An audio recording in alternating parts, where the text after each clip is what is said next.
Hi and welcome back. Today we celebrate Sylvester. Sylvester James Jr., known as Sylvester, was an American singer-songwriter most famed for a series of disco hits in the 1970s and 80s.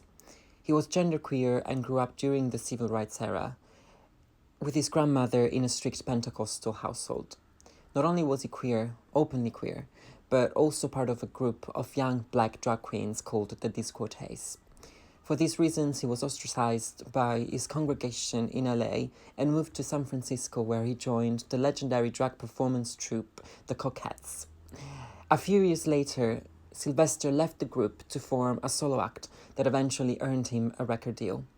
He met and started to work closely with producer Patrick Cowley, and their collaboration led to the 1978's You Make Me Feel My Cereal, which is recognized today as one of the most successful and well-known disco songs of all time.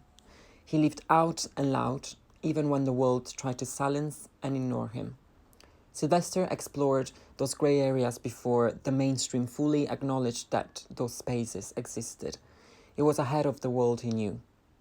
The 70s were a transformative years in music, but lacked protection for black, brown, LGBTQ people that birthed its sonic makeup.